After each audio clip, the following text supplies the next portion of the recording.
Hello all, बहुत बहुत स्वागत है आपका जीडीसी नर्सिंग क्लासेस में। लेके आ गया हूं आपके लिए बहुत ही बेहतरीन मोस्ट इंपॉर्टेंट वीडियो। और टॉपिक क्या है यहाँ पे, नॉर्थ सेट 10 का क्या स्ट्रेटेजी रहने वाला है। और जैसा कि आपको पता है, they are only 100 days left for the NORCET 10। जी हाँ, नॉर्थ सेट डेट आ गया है, नॉर्थ सेट टेस्ट का डेट आ गया है प्री एग्जाम का, जो कि 11 अप्रैल 2026 है। उसके बाद after completing your stage 1 you have to attempt the main examination, जो कि स्टेज 2 होता है और जिसका डेट 30 अप्रैल को डिसाइड किया गया है। तो यहाँ पे बहुत सारे बच्चे जो कि अभी क्या कर रहे हैं, स्ट्रेटेजाइज कर रहे हैं, जो कि प्लानिंग कर रहे हैं क्या एग्जाम देने के लिए, उनके लिए बहुत बड़ी यहाँ पे क्या है समस्या हो सकती है कि अगर अब प्रिपरेशन करनी है तो किस पाथवे से जाके प्रिपरेशन करनी है, क्या डायरेक्शन होना चाहिए, क्या कॉन्सेप्चुअल अप्रोच होना चाहिए, कैसे टाइम मैनेजमेंट करना है, क्या स्ट्रेटेजी होनी चाहिए नॉर्थ सेट 10 के पेपर को अटेम्प्ट करने की, क्योंकि वो भी यहाँ पे बहुत इंपॉर्टेंट पैरामीटर क्या है वहां पे साबित हो सकता है। तो इस वीडियो में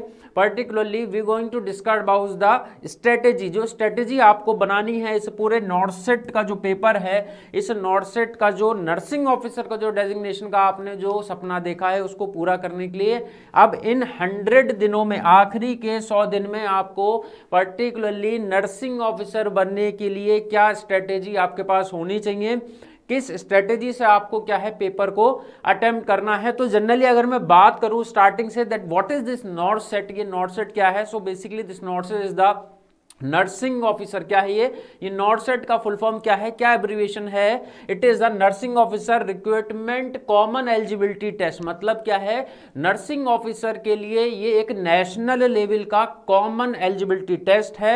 और जनरली इसको क्या कौन कंडक्ट करवाता है, इसको एम्स दिल्ली कंडक्ट करवाता है।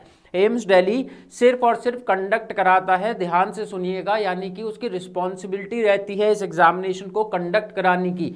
After selecting in this north set, अगर आपने क्रैक कर लिया है तो आपके क्या है नंबर्स के हिसाब से, आपकी काउंसलिंग के हिसाब से आपको ऑल इंडिया, पूरे इंडिया में जितने भी एम्स के हॉस्पिटल्स हैं वहां पे आपको एज अ नर्सिंग ऑफिसर की क्या है पोस्ट वहां पे डेजिग्नेटेड होती है। तो that Delhi AIIMS is only conducting, और यहाँ पे दिल्ली से लेके पूरे ही एम्स में आपकी कहीं पे भी जॉब लग सकती है बेस्ड ऑन योर नंबर्स। तो यहाँ पे ये नॉर्थ सेट है, और नॉर्थ सेट का मतलब है नर्सिंग ऑफिसर का कॉमन एलिजिबिलिटी यहाँ पे टेस्ट। पहले क्या है, इस टर्म को, ये जो नर्सिंग ऑफिसर है इस टर्म को यूज नहीं किया जाता था, ये जो ऑफिसर टर्म है इसको यूज नहीं किया जाता था। पहले हम लोग टर्म यूज करते थे स्टाफ नर्स ग्रेड सेकंड, और अब क्या है, बट इस टर्म को रिप्लेस कर दिया गया है नर्सिंग ऑफिसर से। तो अगर मैं अभी बात करूं कि इस पूरे नॉर्थ सेट को पेपर को अटेम्प्ट करने की क्या स्ट्रेटेजी होनी चाहिए, तो उससे पहले आपको इसका एग्जाम पैटर्न समझना बहुत जरूरी है कि यहाँ पे कितने क्वेश्चन आते हैं, कितने नर्सिंग से क्वेश्चन आते हैं, कितने नॉन नर्सिंग से क्वेश्चन आते हैं, और क्या टाइम बेस रहेगा, ये नेगेटिव मार्किंग होती है या नहीं होती है। So this is a complete grading, और we can say it is a pictorial chart of a north set, जिसमें स्टेज 1 भी लिखा हुआ है और स्टेज 2। जैसे कि हमको पता है ये नॉर्थ सेट का एग्जाम आपको 2 स्टेजेस में अटेम्प्ट करना होता है। आपकी जो फर्स्ट स्टेज रहने वाली है दैट इज द प्रीलिम्स, जो हमारा प्री एग्जाम है, और इसमें अभी आप फोकस करिए। तो इसका पैटर्न कैसे रहेगा, इसका पैटर्न रहेगा कि यहां पे आपको क्वेश्चंस कितने देखने को मिलेंगे, यहाँ पे 100 क्वेश्चंस देखने के लिए मिलेंगे, 100 क्वेश्चंस देखने के मिलेंगे। You have to attend 100 question within the time limit of 90 minutes, यानी कि 90 मिनट्स में आपको 100 क्वेश्चंस अटेम्प्ट करने हैं यहाँ पे। तो अगर इस हिसाब से देखा जाए तो आपके पास एक क्वेश्चन अटेम्प्ट करने के लिए, एक क्वेश्चन को आपके पास अटेम्प्ट करने के लिए हार्डली क्या है, हार्डली अगर मैं बात करूं तो 1.1 क्या है आपके पास मिनट है, अप्रोक्सीमेटली 1.1 आपके पास मिनट है। तो एक क्वेश्चन अटेम्प्ट करने के लिए आपके पास 1 मिनट 10 सेकंड का टाइम है। तो अपने आप में ही क्या है कॉम्प्लेक्सिटीज यहाँ से क्रिएट हो जाती हैं, इस इंफॉर्मेशन से यहाँ से क्रिएट हो जाती हैं। Moving forward we have 1 mark for each dedicated questions, और यहाँ पे क्या है 100 क्या है आपको ओवरऑल मार्किंग देखने को मिलेगी। नेगेटिव मार्किंग यहाँ पे होता है, नेगेटिव मार्किंग यहाँ पे होगा, और इसका क्या है 1/3 आपको नेगेटिव मार्किंग पे चार्ज होगा, यानी कि if you opted for any wrong answer, तो आपको 1/3 क्या है यहाँ पे देखने को मिल सकता है। उसके बाद नर्सिंग से कितने क्वेश्चंस आते हैं? नर्सिंग से क्वेश्चन आते हैं 80, यानी कि 80 क्वेश्चन, 100 में से 80 क्वेश्चन नर्सिंग से आएंगे। और नॉन नर्सिंग से, यानी कि नॉन नर्सिंग में आपके क्या है, general awareness, general knowledge, aptitude, reasoning, इनसे आएंगे क्वेश्चंस। अभी मैं आपको आगे वो भी बता दूंगा पर्टिकुलरली कि क्या क्या सेगमेंट्स होते हैं, तो बिल्कुल परेशान मत होइए। तो नर्सिंग से 80 क्वेश्चन आएंगे, नॉन नर्सिंग से 20 क्वेश्चन यहाँ पे आएंगे। और नेगेटिव मार्किंग यहाँ पे देखने को आपको मिलेगी, नेगेटिव मार्किंग यहाँ पे देखने को मिलेगी। और नेगेटिव मार्किंग से यहाँ पे मतलब कई बार बच्चे क्या निकाल लेते हैं, क्या निकालते हैं कि भाई क्या है, अगर मैं 4 क्वेश्चन अटेम्प्ट करके आता हूँ, 4 क्वेश्चन अटेम्प्ट करके आता हूँ और अल्टीमेटली क्या है, मेरे 3 क्वेश्चन क्या है सही हो गए हैं और एक चौथा क्वेश्चन मेरा क्या है गलत हो गया, तो मेरा 1/3 मार्क क्या है कटेगा। यानी कि मैंने 4 क्वेश्चन में से 3 अटेम्प्ट करे हैं तो मुझे 3 मार्क्स मिल गए और 1/3 कट गया है, तो मैंने समवॉट 2 and 2.3 समथिंग क्या है मैंने अचीव कर लिया है। तो ये तो है, तो बच्चों को क्या लगता है कि मैंने तो ये प्रॉपर क्या है नॉट सेट क्रैक नहीं करा, मैंने तो ये एग्जामिनेशन पैटर्न ही पूरा क्रैक कर लिया है। तो ऐसे बिल्कुल नहीं होता है। There is a thing called the negative integers, negative integers नाम की एक चीज होती है। और यहाँ पे नेगेटिव अगर मार्किंग आप सिलेक्ट करते हो तो बहुत बड़ी प्रॉब्लम में आप क्या है वहां पे फंस जाओगे। तो कृपया करके it's request that don't opt for any answer if you are not 100% sure about it. तो यहाँ पे नेगेटिव मार्किंग का आपको बहुत ज्यादा ध्यान में रखना है। Coming to the stage second, यहाँ पे ये मेंस एग्जाम है after clearing with the prelims. अगर आपने ये प्रीलिम्स क्लियर कर लिया है then you will move forward to the stage second, that is the main exam. यहाँ पे क्वेश्चन कितने रहने वाले हैं? 160 क्वेश्चन रहने वाले हैं। टाइम आपके पास है 180 मिनट्स। मार्क्स आपके पास हो गए हैं 160। एग्जैक्टली यहाँ पे भी सेम है, 1 mark for each question, so 160 question and you have the 160 mark. उसके बाद नेगेटिव मार्किंग यहाँ पे भी है, नेगेटिव मार्किंग यहाँ पे भी है। सो यहाँ पे आपको क्या है ब्लंट आंसर्स नहीं देने हैं।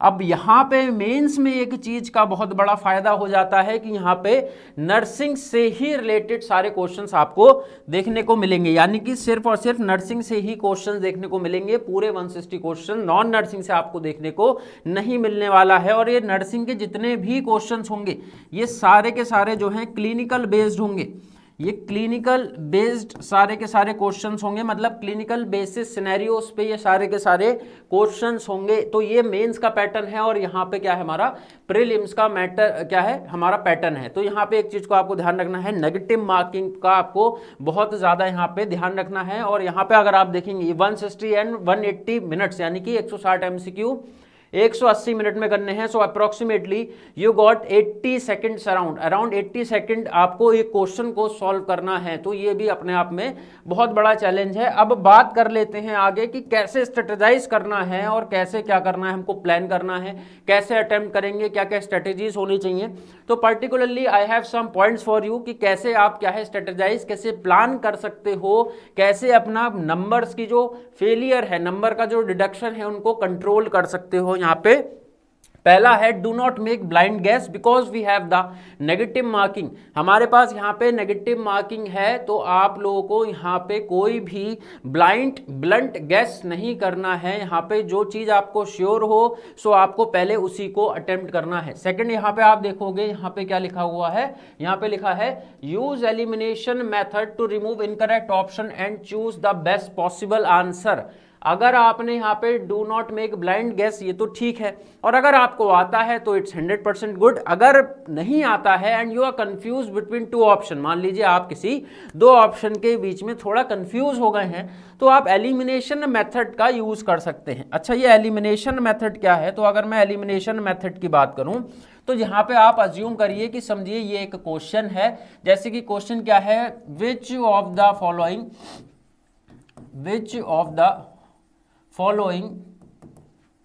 is the complication, which of the following is the complication of DVT, which of the following is the complication of DVT, यानी कि यहाँ पे डीप वेन थ्रोम्बोसिस की मैंने बात करी है। और आपके यहाँ पे क्या है ऑप्शंस हैं, ए है आपका यहाँ पे पल्मोनरी एम्बोलिज्म, ए ऑप्शन है आपका पल्मोनरी एम्बोलिज्म। उसके बाद बी ऑप्शन आपके पास है, B option is MI, that is the myocardial infarction, and the C option is the आपका pulmonary tuberculosis, pulmonary tuberculosis, pulmonary tuberculosis यहाँ पे आपका ऑप्शन है, and the option is the acute dermatitis, acute dermatitis. तो अगर मैं elimination के basis पे इसका आंसर निकालूं, एलिमिनेशन के बेसिस का क्या मतलब है यहाँ पे, मतलब ये है कि मुझे थोड़ा बहुत अंदाजा है, I know about the DVT that is the deep vein thrombosis. यहाँ पे मैं डीप वेन थ्रोम्बोसिस के बारे में क्या है अच्छे से जानता हूं, बट मैं क्या है थोड़ा सा अभी अनश्योर हूं, आई एम नॉट 100% श्योर। तो क्या कर सकते हैं आप, जैसे डीप वेन थ्रोम्बोसिस में क्या होता है, जो हमारी डीप वेन होती हैं लोअर एक्सट्रीमिटीज में, जो हमारी वेन होती हैं वहां के वॉल्व खराब हो जाते हैं, और उन वॉल्व के खराब होने से क्या है वहां पे ब्लड पूलिंग स्टार्ट हो जाती है, ब्लड जो है वेन से ऊपर की तरफ ट्रेवल करके इंफीरियर वेन के वजह से क्या है हार्ट में नहीं पहुंच पाता, और डीऑक्सीडेटेड ब्लड क्या है इकट्ठा होने लगता है लोअर एक्सट्रीमिटीज में, और वहां पे क्लॉट्स जम जाते हैं, थ्रोम्बोसिस बन जाता है। यानी कि डीप वेन के अंदर टी से क्या है थ्रोम्बोसिस, यानी कि ब्लड क्लॉट वहां पे जमा होना स्टार्ट हो जाते हैं। अब ये डिजीज का पूछा है, कॉम्प्लिकेशन क्या होगा इन चारों में से, तो starting with this particularly acute dermatitis, acute dermatitis is majorly because of the allergy और बिकॉज ऑफ द इन्फेक्शन। तो यहाँ पे डीवीटी एक फिजियोलॉजिकल कंडीशन है यहाँ पे, जो कि क्या है ब्लड क्लॉट जो है डीवीटी के अंदर वो कहीं पे भी मूव कर सकते हैं, जो क्लॉट बने हैं वेन में वो मूव कर सकते हैं आर्टरी में, वेन में, और क्या है ब्लॉक कर सकते हैं वहाँ पे किसी भी सप्लाई को, किसी भी ऑर्गन की सप्लाई को, और एम्बोलिज्म जैसे क्रिएट कर सकते हैं कंडीशन। तो भाई एक्यूट डर्माटाइटिस जो है ये तो हमारा इन्फेक्शन या एलर्जी की वजह से है, और यहाँ पे क्लॉट की बात चल रही है, तो इससे डर्माटाइटिस यानी कि स्किन का इन्फ्लामेशन कैसे हो जाएगा, तो इसे आप एलिमिनेट कर सकते हैं। बात करते हैं पल्मोनरी ट्यूबरक्लोसिस की। We have the positive agent of the pulmonary tuberculosis जिसका है mycobacterium tuberculi. So this is actually क्या है ये इन्फेक्शन बेस्ड डिजीज है, तो ये भी नहीं हो पाएगा। अब बात करते हैं एमआई की और पल्मोनरी एम्बोलिज्म की, दोनों ही अपने आप में कॉम्प्लिकेशन बन सकते हैं। अब अगर डीवीटी का जो वेन का थ्रोम्बोसिस है, जो क्लॉट है वो चला गया आपका चलते चलते ट्रैवल करते हुए कहीं पे कोरोनरी आर्टरी के अंदर, तो वो ब्लॉक कर देगा, और मायोकार्डियल लेयर को क्या है ब्लड सप्लाई नहीं मिल पाएगी, ब्लड सप्लाई नहीं मिल पाएगा तो ऑक्सीजन और ग्लूकोज कुछ नहीं मिल पाएगा, और वहां पे डेथ हो जाएगा मायोकार्डियल लेयर को, जिससे कि पेशेंट को हार्ट अटैक आएगा, जिसको हम एमआई बोलते हैं। बट ये चांसेस बहुत ज़्यादा कम है कि वो कोरोनरी आर्टरी में पहुंच जाए, वो क्लॉट जो डीप वेन थ्रोम्बोसिस में था, यानी कि लेग में जहां पे वो क्लॉट था। पल्मोनरी एम्बोलिज्म में वो जनरली पहुंचता है, और यहाँ पे चांसेस बहुत ज़्यादा है कि वो वहाँ पे पहुंचेगा, बिकॉज द पल्मोनरी रूट जो है, पल्मोनरी सर्कुलेशन जो है वो यहाँ पे बहुत वास्ट है। कोरोनरी आर्टरी के अंदर इतने माइन्यूट सर्कमफेरेंस आर्टरीज के अंदर नहीं पहुंचेगा, और वो पल्मोनरी के अंदर वेन में पहुंच सकता है। So on the basis of that आप इसको एलिमिनेट कर सकते हैं, और यहाँ पे आपका पल्मोनरी एम्बोलिज्म करेक्ट आंसर यहाँ पे हो जाएगा। तो एलिमिनेशन का मेथड आप अपना सकते हैं, बट ये एलिमिनेशन का जो इतना गणित मैंने अभी लगाया है, इसका कॉन्सेप्ट यही है कि भाई थोड़ी बहुत तो आपके पास बैकग्राउंड नॉलेज का होना ही चाहिए। Now coming to the third point, skip time. Skip the time, आपको टाइम स्किप करना पड़ेगा। स्किप टाइम कंज्यूमिंग क्वेश्चन जो बहुत बड़े क्वेश्चन है, सिनेरियो बेस्ड क्वेश्चन है, आपको उनका लैंग्वेज समझ में नहीं आ रहा है, आपको उसके अंदर का टर्म समझ में नहीं आ रहे हैं, जो भी पूछा गया है आपको उसके बारे में बिल्कुल भी नॉलेज जानकारी नहीं है, सो आपको उसके ऊपर वेस्ट करना ही क्यों है टाइम, आप उसको छोड़ के आगे बढ़ सकते हैं, आपका टाइम सेव होगा। लास्ट है आपका attempt sure and confident question first, यानी कि जो आप श्योर हैं जिन क्वेश्चंस के बारे में, उनका आंसर्स को आप पहले अटेम्प्ट करिए, उसके बाद आपको क्या लग रहा है, उसके बाद आपको लग रहा है कि इस अगले क्वेश्चन के बारे में मुझे थोड़ा बहुत कुछ पता है, फिर उन वाले क्वेश्चंस को अटेम्प्ट करिए। और उसके बाद अगर कोई मेमोराइज वाले क्वेश्चन है, यानी कि मैंने क्या बताया आपको, पहला तो मैंने बताया कि जो 100% क्वेश्चन आपको लगता है कि आपको श्योरिटी है, आप उनको टिक करिए। दूसरा क्या करना है आपको, अगर आपको लगता है कि हाँ यहाँ पे थोड़ा बहुत मुझे क्या है प्रोबेबिलिटी लग रही है कि या तो ये ऑप्शन होगा या ये ऑप्शन होगा, then you can go for the elimination method. उसके बाद तीसरे नंबर पे आपको कौन से क्वेश्चन सॉल्व कर रहे हैं, मेमोराइज वाले, कि डायरेक्ट क्वेश्चन था कि ओटी का टेम्परेचर कितना होता है। भाई डिजॉक्सिन हमको चिल्ड्रन में क्या है, कितनी हार्ट बीट अगर होगी उससे नीचे होगी तो हमको नहीं देनी है, तो आपको पता है, आप कंफ्यूज हो, बस मेमोराइजेशन का यहाँ पे प्रॉब्लम है कि आपको याद नहीं आ रहा है, क्योंकि ऐसे आंसर क्या है आपको डेफिनेट देने हैं। अगर कोई ईयर पूछा है, रॉबर्ट हुक का ईयर पूछा है, सेल थ्योरी कब आई है, तो वो तो मेमोराइजेशन का कॉन्सेप्ट है, तो हो सकता है आप उस पर थोड़ा सा अगर अपना टाइम इन्वेस्ट कर दो तो वो चीज़ आपको याद आ जाए। तो ऐसे से क्वेश्चन आपको थर्ड प्रायोरिटी पे रखने हैं, और उसके बाद वो वाले क्वेश्चन हैं जिनके बारे में आपको बिल्कुल नहीं पता है, तो वो मेरी मानिए तो आप उनको टच मत करिए, because it will cause you a heavy loss in the terms of the negative marking. जो नेगेटिव मार्किंग है उसमें फिर प्रॉब्लम आ जाएगी। सो this is the best possible strategy and a plan that how you gonna attempt your not set paper. तो ये आपका best यहाँ पे स्ट्रेटेजी है। और मैं अगर बात करूं क्रक्स की बात करूं, सिंपल वे में टर्म्स की बात करूं, so you have to need a concept building. मतलब कॉन्सेप्ट बिल्डिंग का ये है कि आपको इंट्रीजल कनेक्शंस आने चाहिए कि यहाँ पे हाइपोकैलेमिया हुआ तो इससे हाइपरकैलेमिया कैसे हो सकता है। कॉन्सेप्ट आपके पास क्लियर होना चाहिए कि अगर ये डिजीज कंडीशन कॉज हुआ है तो ये अगर ये कॉम्प्लिकेटेड हो गया, जैसे मैंने अभी डीबीटी का बताया था, अगर ये कॉम्प्लिकेटेड हो गया तो ये कहाँ पे जाके किस ऑर्गन का फेलियर कर सकता है, किस सिस्टम में जाके ये प्रॉब्लम हो सकता है। तो this is all about the concept and connecting the things. तो आपको कॉन्सेप्ट बिल्डिंग पे काम करना पड़ेगा। मॉक टेस्ट आपको क्या है, बहुत ज्यादा अटेम्प्ट करने हैं, प्रैक्टिस करनी है आपको सिंपली एमसीक्यूज की। इन सारे एमसीक्यूज की आपको क्या करनी है, प्रैक्टिस करनी है, मॉक टेस्ट अटेम्प्ट करने हैं। और ये मॉक टेस्ट आपको कहाँ मिलेंगे, ये आपको मॉक टेस्ट मिलेंगे, ये एमसीक्यूज आपको प्रैक्टिस के सारे मिलेंगे जीडीसी नर्सिंग की ऐप पे।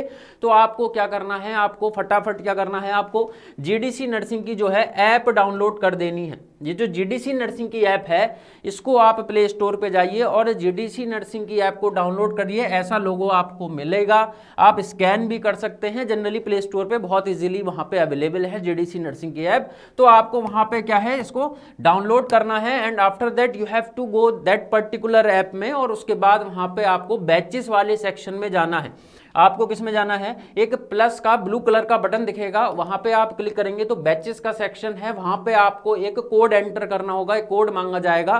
कोड है वहां पे नर्स 25, यानी कि स्मॉल लेटर में है नर्स लिखना है, 25 लिखना है। तो आप क्या है, ये टेस्ट अटेम्प्ट कर पाएंगे। अब ये टेस्ट आप कब अटेम्प्ट कर पाएंगे, एक्चुअल में वीकली टेस्ट है, ये हफ्ते में एक बार होता है, एवरी सैटरडे होता है, रात के 8 बजे ये ओपन होता है इसकी एक्सेसिबिलिटी।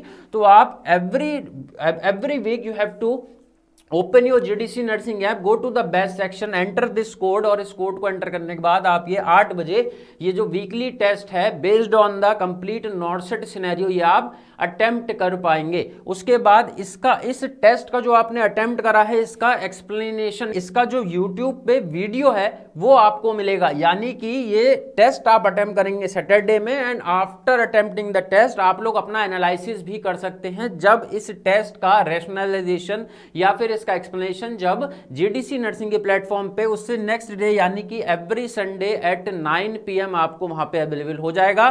तो आपकी तैयारी कितनी है आप वो पूरा असेस कर सकते हैं। आपने क्वेश्चन कुछ गलत करे हैं, क्या रीजन था, क्या रैशनलाइजेशन था, वहां पे अच्छे से हम लोग आपके लिए पूरा एक्सप्लेनेशन वीडियो बनाते हैं on the basis of this weekly test. तो आप यहां से अपने मॉक टेस्ट और अपने क्या है एमसीक्यूज को प्रैक्टिस कर सकते हैं। प्लस जीडीसी नर्सिंग ऐप पे there are tremendous number of MCQs based on NORCET जो कि आप अटेम्प्ट कर सकते हैं, जिससे आपके एमसीक्यू की प्रैक्टिस वहां पे हो जाएगी। Then the final revision. और क्या आपको नोट सेट के लिए क्या करना है, आपको नोट्स प्रिपेयर करने हैं। आपके नोट्स जो हैं वो क्रक्स में होने चाहिए, सिंप्लीफाइड होने चाहिए, टाइम सेविंग होने चाहिए। तो आपको पूरा नोट सेट का सिलेबस को एक क्रक्स में क्या है मिनिमाइज करके अपने नोट्स बनाने हैं कि at the end time of your not set आप जो फाइनल रिविजन करो उसके टाइम पे आपको पूरी बुक के पन्ने पलटने की जरूरत ना पड़े। यू हैव योर नोट्स और वहां से आप लोग सारी इंपॉर्टेंट इंफॉर्मेशन अपने दिमाग में रिफिल कर सकते हो। तो ये कॉन्सेप्ट्स जो हैं, ये जो स्ट्रेटजीज हैं आपको बहुत ज़्यादा हेल्प करने वाली हैं।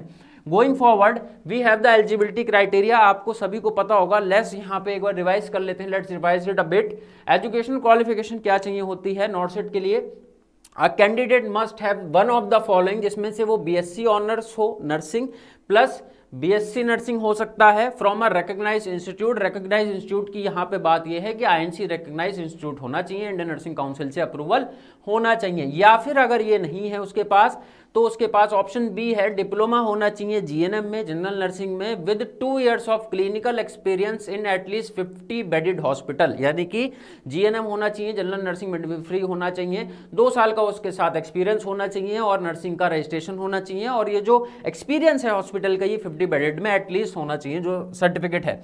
सो then last it is mandatory obviously as a nurse, all nurses को अपना क्या है नर्सिंग रजिस्ट्रेशन करवाना पड़ता है और वो नर्सिंग रजिस्ट्रेशन भी आपको इस नॉट सेट की एलिजिबिलिटी क्राइटेरिया में दिख जाएगा।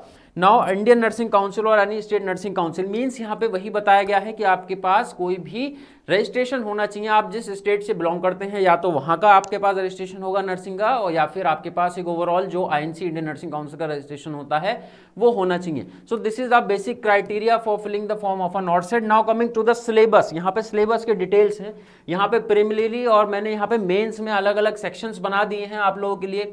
यहाँ पे आप देखोगे तो नर्सिंग का है और यहाँ पे नॉन नर्सिंग का है। तो नर्सिंग में क्या क्या है भाई, फंडामेंटल ऑफ नर्सिंग है, medical surgical nursing, community health nursing, obs and gynae, child health nursing, mental health and psychiatric nursing, nursing research and statics, anatomy and physiology, microbiology, psychology, sociology, nutrition, pharmacology and pathology. So moreover you can see here nothing is denied, कुछ भी चीज को छोड़ा नहीं गया है, सारे के सारे nursing subject A to Z आपके यहाँ पे हैं।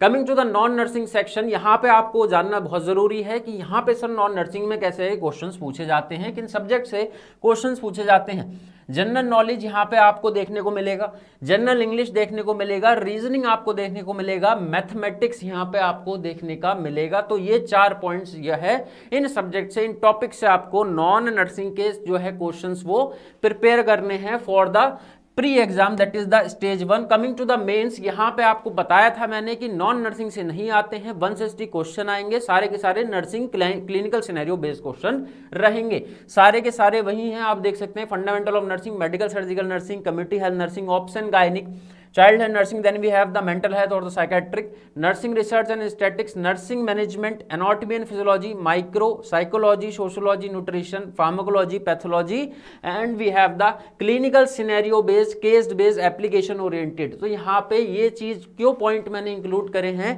कि ये सारे जितने भी क्वेश्चन हैं, मोर ओवर क्या है, मेडिकल सर्जिकल नर्सिंग, जो चाइल्ड हेल्थ है, मेंटल है, सीएचएन है, ये जो हमारी स्पेशलाइज्ड कुछ सब्जेक्ट होते हैं, इनके अंदर से ये क्लिनिकल बेस्ड सिनेरियो क्वेश्चंस बनेंगे, केस बेस्ड यानी कि patient case based scenario question बनेंगे, और एप्लीकेशन ओरिएंटेड यानी कि एप्लीकेशन क्या कि प्रोसीजर, फंडामेंटल ऑफ नर्सिंग से प्रोसीजर के बेसिस पे आपको एप्लीकेशन ओरिएंटेड क्वेश्चंस क्या है वो देखने को मिल सकते हैं। सो this is all about our नॉर्सेट 10 exam. कैसे आपको स्ट्रेटेजाइज करना है, क्या था, क्या होता है नॉर्सेट, क्या एलिजिबिलिटी क्राइटेरिया है, क्या सिलेबस है सर, प्री में क्या होता है, मेन में क्या होता है, क्या क्या कर सकते हैं, कहाँ से हमको टेस्ट करना है, जीडीसी नर्सिंग ऐप से टेस्ट करना है। तो सारी की सारी चीजें आपको मैंने अच्छे से एक्सप्लेन कर दी हैं। So all the best for your नॉर्सेट 10 exam. और लास्ट में यहाँ पे आप देख सकते हैं ये जीडीसी नर्सिंग ऐप को आप डाउनलोड बिल्कुल करिएगा प्ले स्टोर से जाके। यहाँ पे आपको नोट्स भी अवेलेबल हो जाएंगे, यहाँ पे आपको एमसीक्यू भी मिल जाएंगे फॉर योर प्रैक्टिस, एंड आप क्या है अपना ये मॉक टेस्ट जो हर सैटरडे होता है उसको भी अटेम्प्ट कर सकते हैं, और उसके बाद संडे में आप उसकी वीडियो भी हमारे जीडीसी नर्सिंग यूट्यूब चैनल पे क्या है जाके देख सकते हैं। तो आज की वीडियो में इतना ही, जल्दी मिलूंगा आपसे नेक्स्ट वीडियो के साथ, तब तक के लिए आई एम साइनिंग आउट।